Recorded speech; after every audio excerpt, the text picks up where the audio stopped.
After a slow couple of years due to the effects of the pandemic and the launch of new console hardware, along with the increasing complexity of game development in general, the planets aligned to give us another fantastic year for games. 2023 came right out of the gate with quality titles, and the bangers did not stop all year.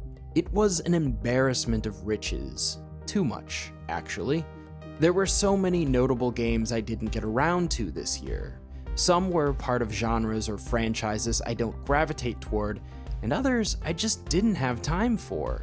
In another less stacked year, I would have liked to try some of them, but this year, I was busy enough just keeping up with games I already knew I wanted to play. It's a nice problem to have after feeling pretty lukewarm about most of what I played in 2022. This year, we got amazing new games, terrific sequels, and a host of wonderfully updated remakes. And honestly, even this year's disappointing games are more engaging than usual. Mostly.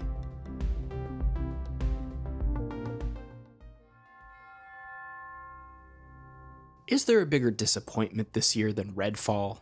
I suppose that depends on your expectations. As someone who usually loves whatever Arcane Studios makes, this is it for me. And I wasn't even that excited about the game pre-launch. A co-op open-world vampire loot shooter wasn't an appealing prospect to me, but I trusted that Arcane would deliver something worthwhile, like they've reliably done in the past, and now they could do so with the backing of Microsoft's vast resources. But wow, Redfall is one of the biggest misfires in recent memory. The game is functional, the shooting feels good, but the structure is a huge letdown. The world is empty and soulless, devoid of the usual narrative flourishes, rich world building, and interesting mechanical choices that this studio is known for. Supposedly, this was Arcane's attempt at making an open-world shooter like Far Cry. Say what you want about that series, but Far Cry is reliably well-produced, in a way that Redfall isn't even close to. There's a whole lot more enemy and encounter variety and goofy fun to be had in even the worst Far Cry title. Redfall feels like a game that had no coherent vision behind the scenes, a game that nobody really wanted to make. Apparently, that was the case. Arcane Austin lost a huge amount of staff because of Bethesda's corporate mandate to produce a game that chased trends which had nothing to do with the studio's interests or competencies. It guts me that the team behind Prey and its exceptional DLC Mooncrash is no longer intact because of boneheaded upper management. That's hardly a unique story in this industry, but no less tragic for being so commonplace.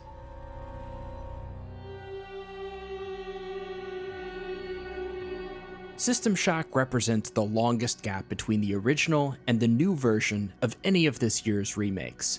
The 1994 title is arguably the most important of the bunch for video game history, and the most in need of a modern update. It was a hugely influential game, far ahead of its time, but the original is inaccessible to modern players with its antiquated control scheme and user interface. Night Dive Studios' remake is odd for several reasons. While other remakes strive for the highest fidelity possible with current rendering tech, System Shock opts for a bizarre fusion of modern and retro. The lighting and material work is more or less up to current standards, but when you get up close, the textures are deliberately pixelated. The color scheme and visual design are straight out of the 90s, especially the cyberspace hacking portions. It's kind of gaudy and ugly in some ways, but it's an undeniably unique treatment that pays homage to the original. Like the 1994 game, System Shock 2023 refuses to hold the player's hand. In fact, it actively swats it away and makes you figure things out for yourself. The new System Shock retains a lot of sharp edges that modern games have sanded off in efforts to make players more comfortable and urge them to finish games. This game feels indifferent to the player's presence. Citadel Station is an absolute mess of corridors, dead ends, and locked doors. That was normal for early 3D games. Often they were intentionally, explicitly mazes. You desperately needed to rely on the minimap to keep things straight. I appreciate System Shock's commitment to immersion. It is, after all, the grandfather of the immersive sim genre. But I couldn't abide so many maze-like levels. It's not very much fun constantly getting stuck wandering around, looking for the one key card or button or door that you missed without any concrete direction to help in your search while respawning enemies whittle down your limited resources. It seems like fans of the old game loved this remake because of its reverence for the original vision and experience. As a newcomer, I wanted more of a reimagining. I understand the hesitation to make changes to such a revered game, but System Shock Enhanced Edition exists. If you want to experience the original game on modern hardware, there's an easy way to do it.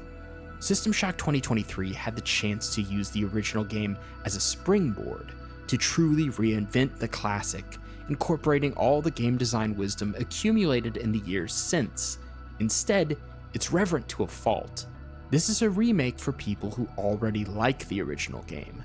New players seeking to understand the legacy of System Shock will be much better served by playing one of its numerous spiritual successors.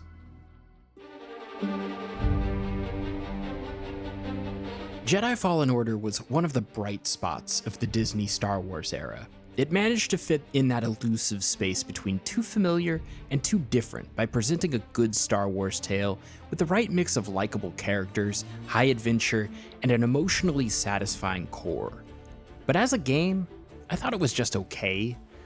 I could say the same thing about the sequel, Jedi Survivor, except this time the gameplay is slightly better and the story is a bit weaker. For me, that's a bad trade-off since I never resonated with the Souls-like combat systems or the Metroidvania level design. There were moments when the game clicked for me, isolated segments where the combat, traversal, or exploration shined, but more often those things were a mixed bag. As the game wore on, I lost patience for the obtuse, sometimes confusing level design.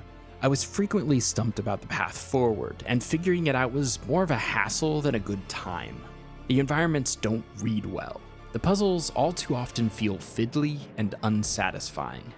Jedi Survivor's best moments, like the first game, are the big ones. The big story reveals, the big character moments, the big action sequences.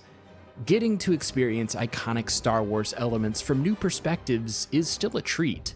This game has some incredible sequences, but the stuff in between drags it down. From a technical standpoint, the game is both a marvel and a mess. The cutscenes and environments look tremendous, but they're constantly let down by technical shortcomings, glitches, hitches, and an unstable frame rate.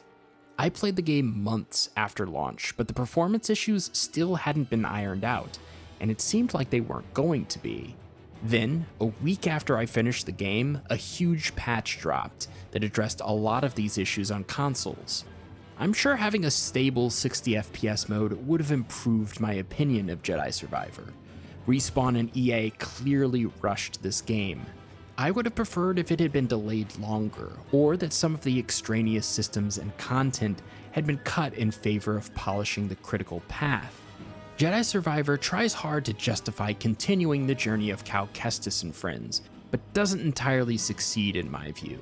The story has some very strong moments. The main cast continues to be likable and well realized, better than most of the characters in the recent movies and TV shows. But the overall narrative rings a bit hollow and doesn't land with the impact it should. I still like these characters, but apart from a few standout sequences and impressive environments, I feel like I would have been served just as well by watching an edited playthrough on YouTube.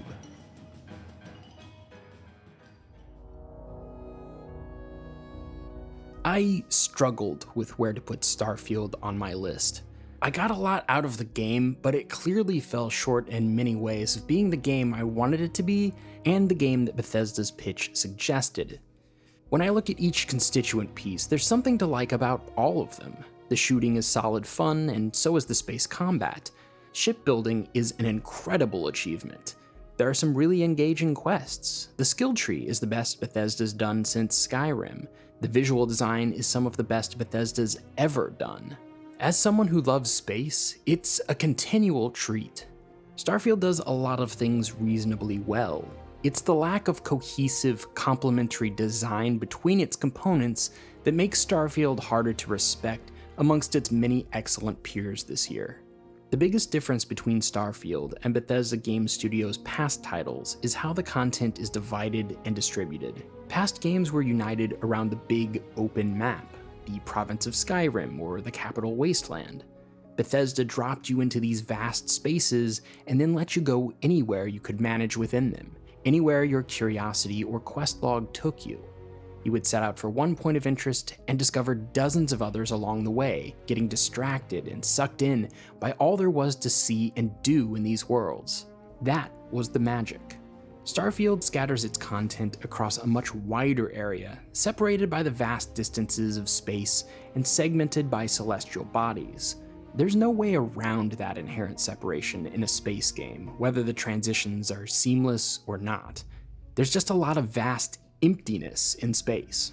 The appeal of space media comes not from the actual scale of the universe, which is boring to experience realistically. It's from the danger that scale and inhospitality imposes, the technology and grit necessary to traverse it, and the infinite possibilities about what might be out there when you do. And that's the real problem. While there are a lot of amazing, unique locations in Starfield, those are dwarfed by the amount of copy-pasted generic locations populating hundreds of nondescript planets and moons. In the immortal words of Bilbo Baggins, it's butter scraped over too much bread. It's like half a stick for a whole bakery. I would much rather have had a smaller explorable galaxy and a more favorable ratio of unique to generic locations than to have 1,000 planets with 20 distinct locations copied 100 times. It should feel incredibly exciting when you come upon an unexplored human-made landmark. But if you've seen one abandoned robotics facility, you've pretty much seen them all. And that kills the wonder and excitement of exploration that should be the heart and soul of the game. If you're willing to put up with Starfield's shortcomings and meet it where it is, there is so much to do. When you get bored of the shooting, you can do some talky stuff. When you get bored of dialogue, you can go build bases or ships. When you get bored with building, you can do some exploring. When you get bored with that, you can do some shooting. And on it goes. But eventually the shortcomings unavoidably pile up. For every excellent and awe-inspiring moment Starfield has, and it does have some, there are a lot more mediocre bits. As I often say about games that end up on my disappointments list, this isn't bad, but so much of it is what the kids call mid, and that's pretty disappointing given the track record of this studio and the immense potential of Starfield's premise.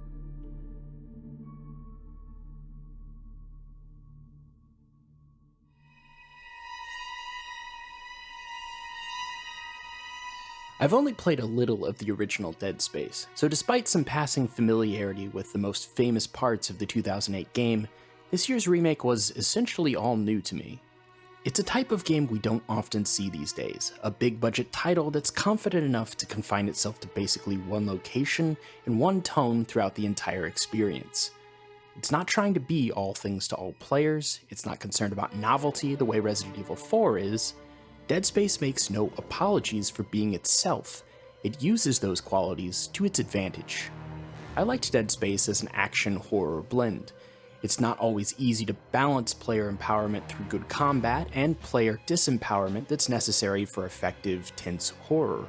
The game leans way into gore, and it tries, occasionally, to throw in some psychological horror elements, but I don't think those are nearly as effective or memorable as the sheer terror of the environments and monsters.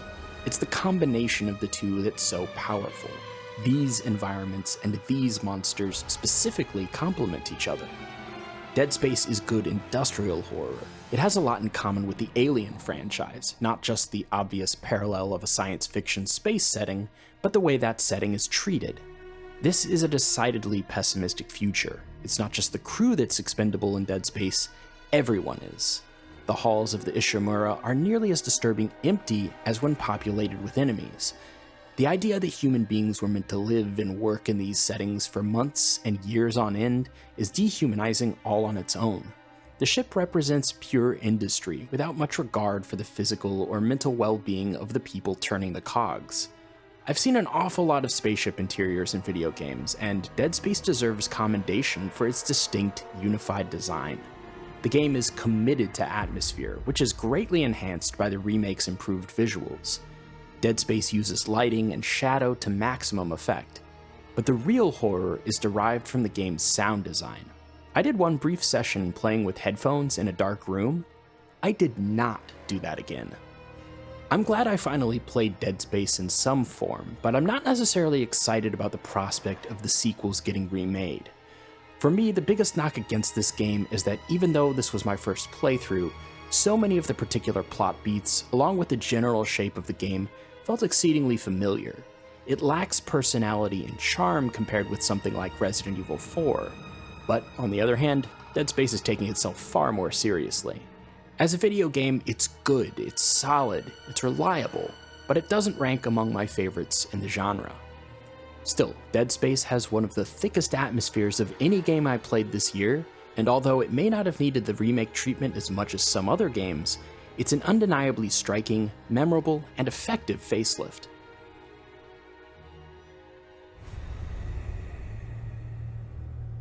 I've enjoyed all the Resident Evil games since Capcom revived the series in 2017 with Resident Evil 7, but I've never played more than a few minutes of the original Resident Evil 4, although I'm well aware of its reputation as one of the most beloved and influential games ever made.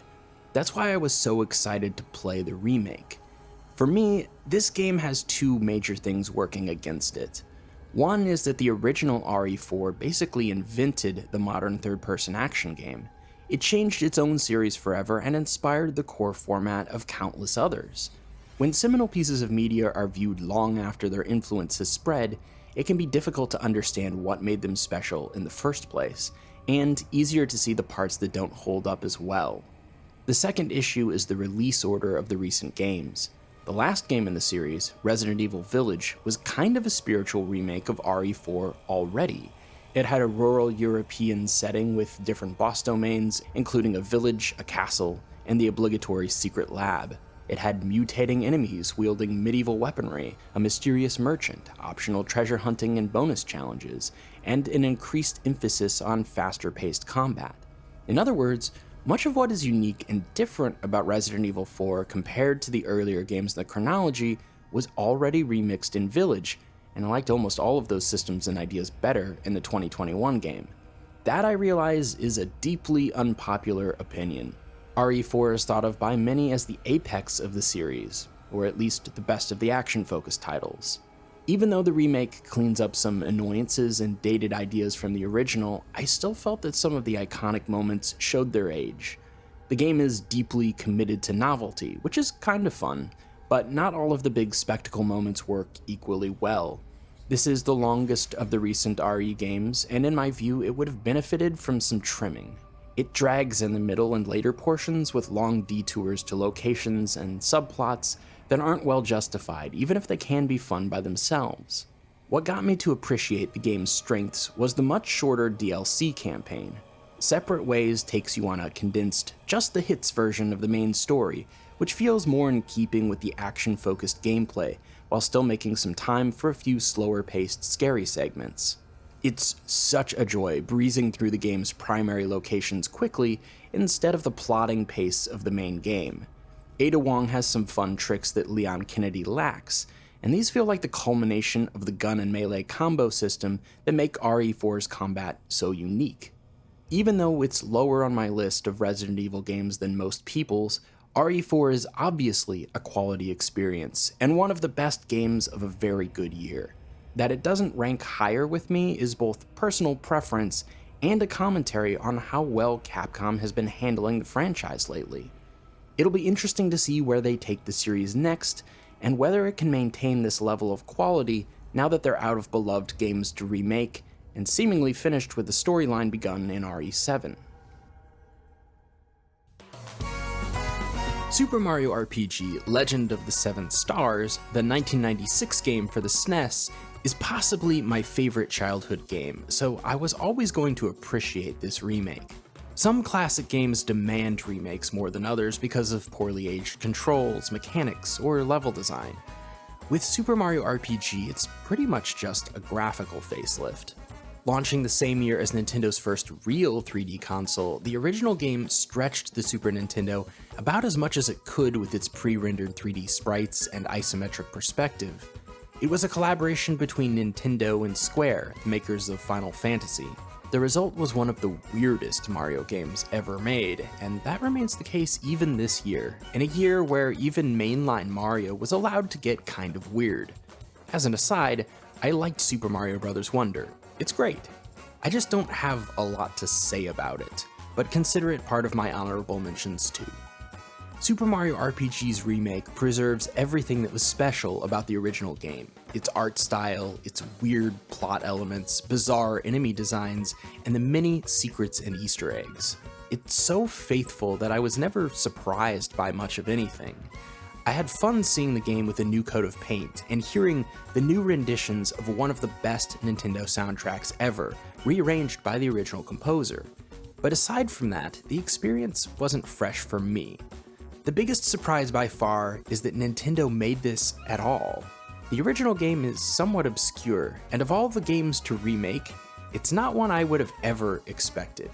But I'm so glad it exists. This release allows a much broader audience access to a hidden gem of Nintendo history. Spider-Man 2 is a very typical sequel in how it builds on previous games. In the broad strokes, there's nothing remarkably different structurally, mechanically, or even narratively. And that's fine. The 2018 game was such a solid foundation that a radical reinvention would be unnecessary, and probably unwelcome. Everything that was good in the 2018 game and the 2020 semi-sequel, the swinging, the acrobatic combat, the performances, those are all just as good here. Most of those elements are incrementally better. The biggest problem with the game is the overfamiliarity. We've had 3 Insomniac Spider-Man games in 5 years, with largely the same mechanics, set in the same general location, using a lot of pre-established Spider-Man tropes. They've all been good games, even great, but the cumulative effect lessens the impact of each individually, and Spider-Man 2 bears the brunt of that most of all. The game doesn't quite manage to balance all its principal characters. When our 2 Spider-Men are together, Miles Morales and Peter Parker have a terrific dynamic that feels fresh and engaging, something that hasn't been done to death already. But a lot of the story, by necessity, has the 2 split up, juggling their own individual issues. Peter's story is a lot more interesting than what they give Miles. The original Spider-Man has a bigger stake and closer connection to the main plot. Miles has some great moments in the story. I like just about everything they're trying to do in concept, but some beats ring a little hollow in execution. It would have been nice if Insomniac was a little bolder with some of the narrative choices, and if they'd found a way to make the overall story just as compelling for both Spider-Men. But that's splitting hairs, really, because what's here is done very well. Spider-Man 2 continues the current trend of big-budget PlayStation first-party games. Excellent visuals, solid narratives, and tremendously engaging combat. Sony keeps pulling this off with such regularity that it's easy to take for granted. I'm no longer impressed by some of the things that should be impressive because Insomniac, Sony Santa Monica, Sucker Punch, Guerrilla Games, and Naughty Dog keep meeting this consistent high standard. Even though almost none of these games are among my favorites, I have to admit they're all well made and worth playing. Making something as technically proficient and wonderfully playable as Spider-Man 2 is a huge accomplishment, and it's even more of an accomplishment to make it look easy.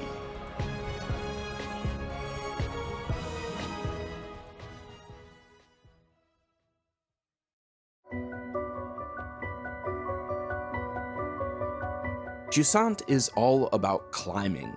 Historically, that's something video games have struggled to represent in a mechanically engaging way. Climbing in real life takes incredible skill, strength, and courage, but in most video games, it's as simple as holding the control stick in the direction you want to go.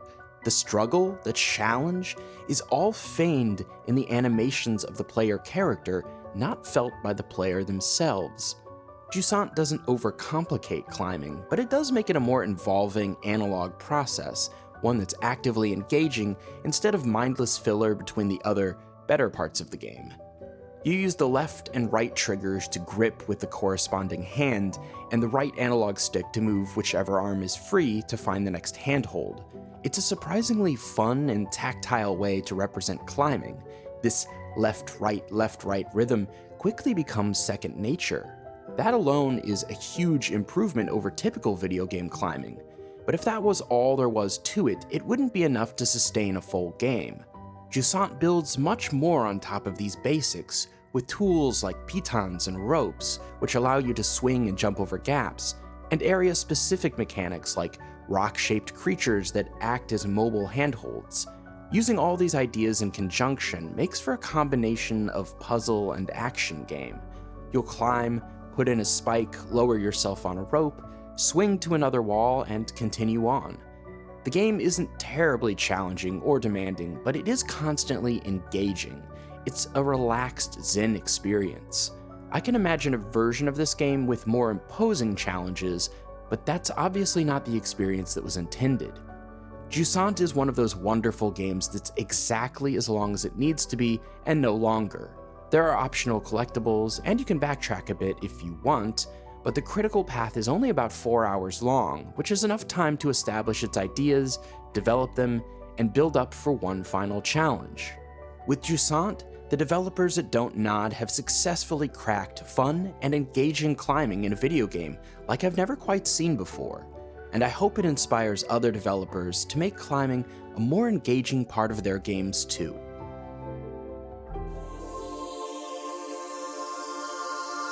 Cocoon is a puzzle game based around the idea of hopping in and out of different worlds. Those worlds are represented as spheres that you can pick up and move around. They each have special properties critical to progression. If that sounds overly confusing or intimidating, I understand. That's what I was afraid of before playing. I like puzzle games, but some of them get so convoluted that they start to feel like homework. They expect players to make much bigger leaps in deduction and reasoning than I have the patience or will for. I have enough other stuff going on in my life that learning complicated, mind-bending new sets of rules for challenging puzzle games is usually not how I want to spend my free time. Cocoon comes from the lead gameplay designer behind Playdead's beloved puzzle platformers Limbo and Inside. That pedigree doesn't do much for me. I liked Limbo well enough, but I thought Inside was one of the most overrated games I've ever played. Cocoon works for me in a way that Inside never did. Its puzzles are harmonious, engaging, and never tedious. Although not a puzzle platformer, Cocoon sprinkles in some light action with boss fights that are essentially just puzzles with gentle reflex tests. Failure is never that punishing. Cocoon tells you nothing explicitly. You figure things out through interaction and exploration, by experimenting with the available options and learning, by following the level design cues, then applying that knowledge to the next phase. Some mechanics are used and then left behind, while others are built upon and slowly revealed over a much longer portion of the game. The full potential of world hopping between the spheres isn't realized until closer to the end. Cocoon doesn't feel like it's trying to stump players at every turn.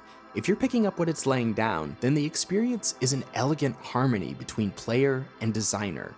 Most of the game flowed wonderfully for me. It was like a constant stream of aha moments, instead of the stop-and-go pacing more common to the genre. Toward the end, I hit a few more walls, but those moments don't dominate like they do in many puzzle games. The game is careful to never waste the player's time with too many red herrings. It hems in your path, keeping the search area for solutions limited and focused. The few times I did get stuck, it was never for very long, and it was never frustrating. Cocoon takes a complex premise, an idea that could easily be overwhelming, and focuses it with wonderfully intuitive world and puzzle design. The result is an exquisite balance of approachability and challenge. The biggest puzzle in all of Cocoon was solved by the designers to make this game so instinctually playable. It's one of the most elegantly designed games, not just of 2023, but of the entire puzzle game genre.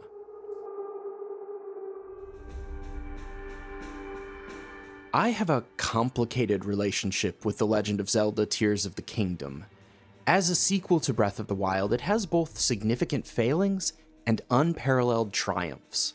Going in, I was very concerned about reusing the map from the previous game. So much of the joy and excitement of Breath of the Wild came from the newness of the experience.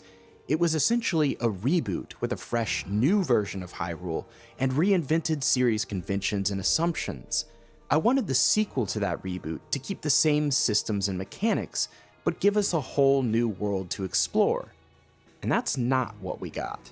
In a way, Nintendo opted for the more difficult route.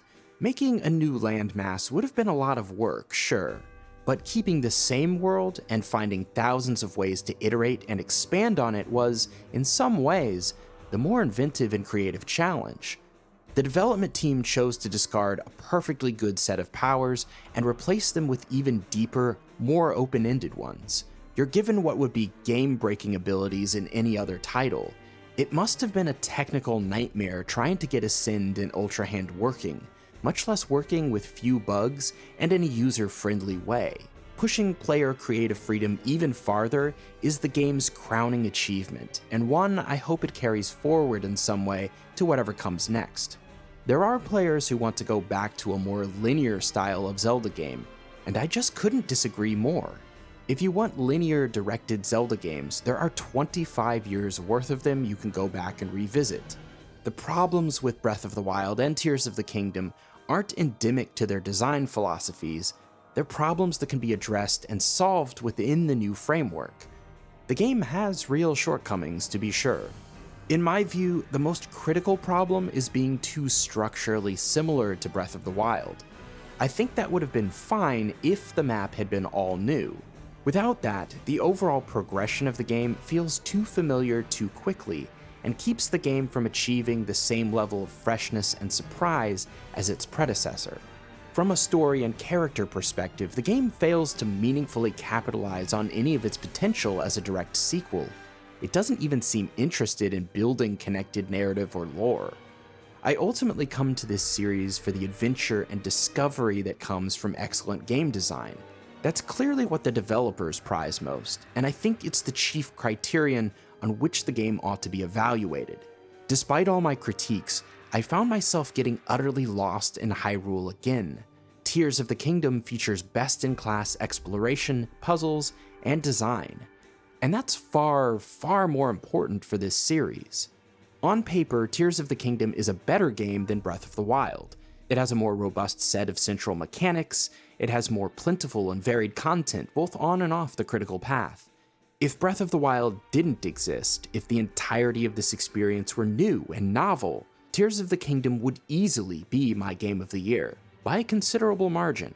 But Breath of the Wild does exist. I already had so many amazing moments of initial discovery with that game. Tears of the Kingdom, being similar to its predecessor in so many ways, complicates the legacy of both games. I have real, substantive misgivings about this game. So it's a testament to just how good the rest of it is that it's still one of my favorite games of the year. In a year of great survival horror games, Alan Wake 2 was my favorite? I'm kind of shocked by that. I don't have any affinity for the first game. I wasn't a huge fan of Remedy's previous game either. Control was a stylish third-person action game, but I felt that it didn't live up to its amazing premise. It could have been so much more. Alan Wake 2 is more. It does more with its structure, its style, its narrative, its characters. Not everything completely works, but more often than not, this is a hugely compelling mystery story with a great balance of horror, heart, and humor. More compelling than the story itself is how the game engages with the player. Unlike the Dead Space and Resident Evil 4 remakes, which are action-horror hybrids, Alan Wake 2 is more of a combination of adventure game and survival horror. Combat is de-emphasized compared to those other titles in favor of a greater concentration on narrative, mood, and atmosphere. I loved this approach. It kept me guessing not just about the game's mysteries, but about what methods and styles it would use to advance the story next. It goes to some very unexpected places, especially with the creative ways it blends live action and gameplay. That's been a staple of Remedy's games, but the technique has never worked better than it does here. This horror game has some of the funniest moments of any game I played this year. There's a quirky levity to so much of the presentation that balances out the gruesome elements. It has the flavor and personality I thought was missing from Dead Space, but in a more compelling and dynamic way than the deliberate cheese of Resident Evil. Alan Wake 2 gets more mileage out of dual protagonists than Spider-Man 2. Each of the game's two playable characters have different goals and ways of interacting with the story. Writer Alan Wake is struggling to escape from the looping, maze-like nightmare world he's been trapped in for 13 years, while FBI agent Saga Anderson works to solve a series of ritualistic murders. What starts as a weird, creepy case only gets weirder from there. In this way, the story is told partially inductively and partially deductively. It's an incredible looking game, even if you don't have the hardware to push maximum settings. The technology is fantastic, but it's married to masterful art direction, set dressing, and visual design. The world is highly detailed, which goes hand in hand with the slower pacing and smaller levels. The rich visuals make the dream logic of certain events all the more palpable and disturbing. Some levels make you feel lost in the woods, while others disorient you in shifting dream logic. While getting lost can be a little frustrating at times, it does an effective job of maintaining the atmosphere. It's a very intentional part of the experience, not to frustrate the player, but to make you feel smaller and more vulnerable, to grab you and make you pay closer attention. Like a lot of modern games, this one might have benefited from being a little shorter. The momentum starts to drag toward the end, but for much of the runtime, it was the most gripping narrative experience I had this year in the medium of video games. Alan Wake 2 is the kind of project where you can palpably sense the passion and enthusiasm of the team behind it. It's a game Remedy thought they might never get to make, and having been given their shot, they absolutely crushed it.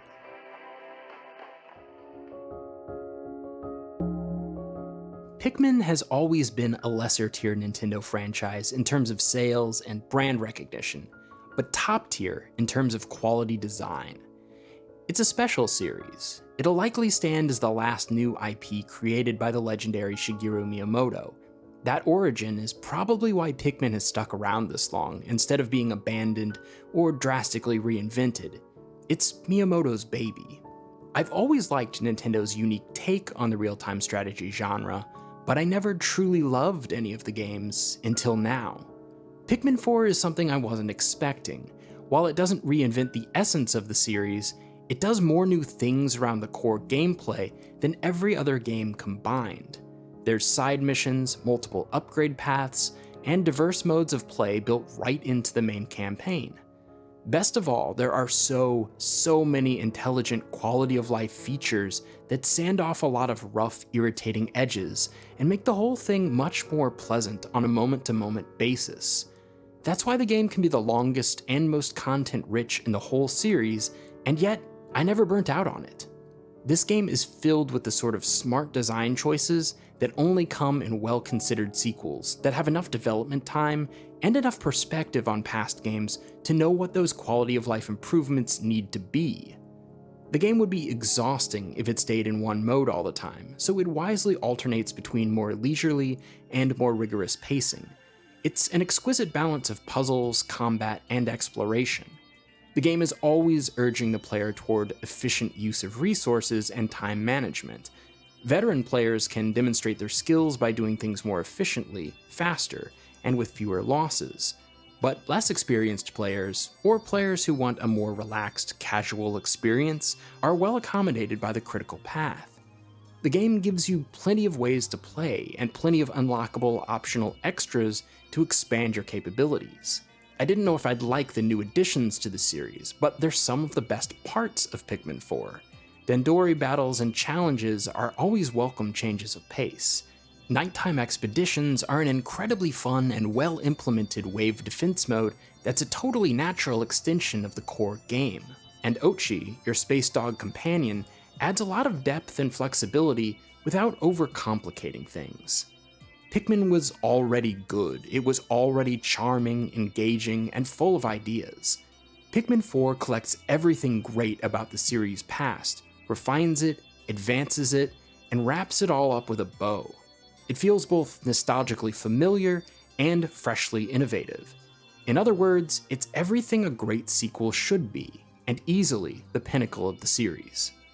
There were a lot of great releases this year. It was certainly the best year for games in a while. But when I think back over the experiences I had in 2023, Pikmin 4 stands out as the best, most refined version of what it's trying to be, and I enjoyed pretty much every second of it.